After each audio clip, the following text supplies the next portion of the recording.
ಸೀತಾ, ದೇವರ ಪೂಜೆ ಮಾಡು. ಆಗ್ಲಿ ಸ್ವಾಮಿ.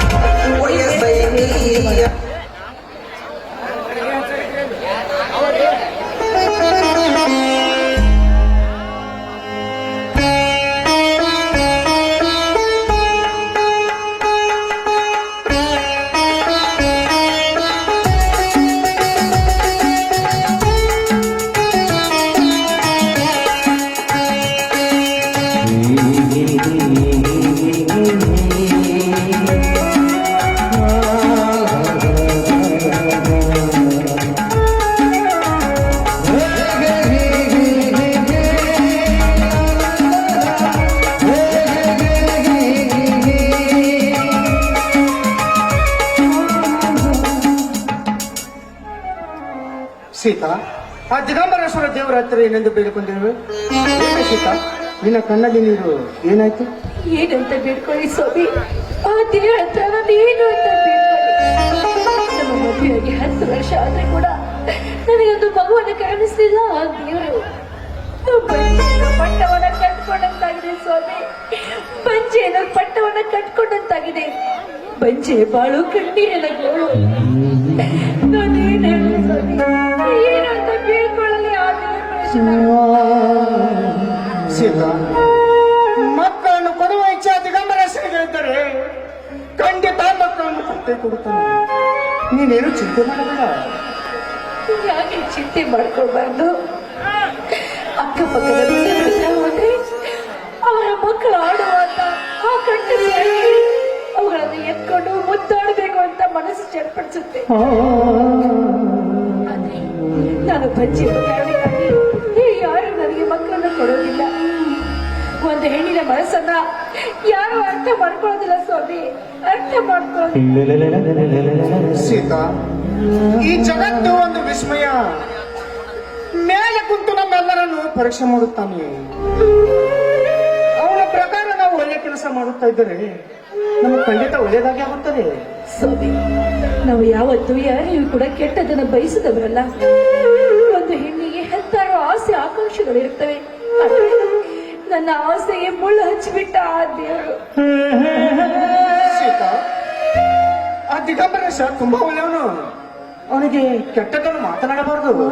ಆ ದೇವರು ಒಳ್ಳೆಯವನಿರಲಿ ಕೆಟ್ಟವನಿರಲಿ, ಆದ್ರೆ ನಾನು ಮಾತ್ರ ಕಣ್ಣಿಗೆ ಕಾಣದೇ ಇರುವ ಆ ದೇವರನ್ನ ಇನ್ನು ಮುಂದೆ ಪೂಜೆ ಮಾಡೋದಿಲ್ಲ ಕಣ್ರಿ.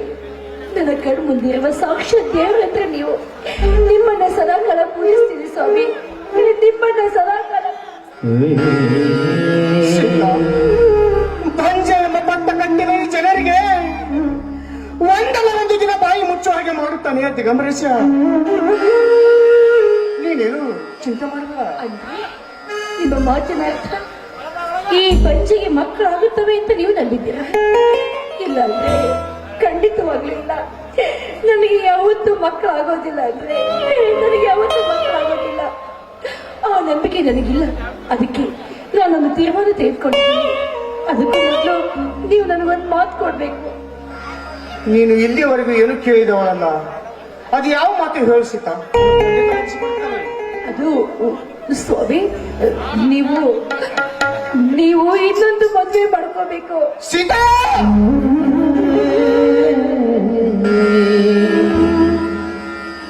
ಏನು ಹೇಳ್ತೀರ ನೀನು? ಹೌದು, ನನ್ನಿಂದ ನಿಮ್ಮ ತಂದೆಯಲ್ಲಿ ಭಾಗ್ಯವನ್ನು ಕಳ್ಕೊಂಡಿದ್ದೀನಿ. ನಿಮಗೆ ಸಿಗೋದಿಲ್ಲ. ಹಾಗಿದ್ಮೇಲೆ ನೀ ಇನ್ನೊಂದು ಮದುವೆ ಆಗೋದ್ರಲ್ಲಿ ಯಾವ ತಪ್ಪು ಇಲ್ಲ. ನೀನು ಹೇಳುವ ಮಾತು ಸರಿಯಾಗಿದೆ ಸೀತಾ. ನಾನು ಇನ್ನೊಂದು ಮದುವೆ ಆದರೆ ಆವಾಗ ನನಗೆ ಮಕ್ಕಳಾಗದಿದ್ದರೆ ನೀನು ಬಯಸಿದ ಮಕ್ಕಳು ಸಿಗುದಿಲ್ಲ, ನಾನು ನಿನಗೆ ಸಂಪೂರ್ಣ ಸಿಗುದಿಲ್ಲ. ನಾನೇನ್ ಮಾಡ್ಲಿ? ನನ್ನ ಯಾವ ಆಸೆನೂ ಈಡೇರುವಂತಿಲ್ಲ. ಬೇಡ ಸೀತಾ, ಬೇಡ. ಬಾ ಹೋಗೋಣ.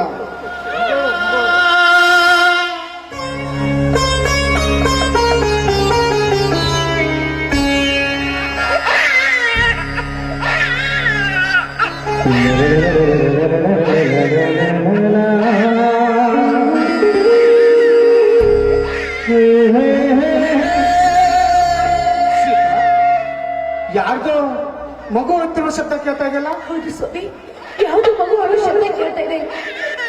ಅದು ಅಲ್ಲಿ ನೋಡಿ, ಆ ದೇವಸ್ಥಾನದಲ್ಲಿ ಯಾರು ಮಗುವನ್ನು ಬಿಟ್ಟು ಹೋಗಿದ್ದಾರೆ?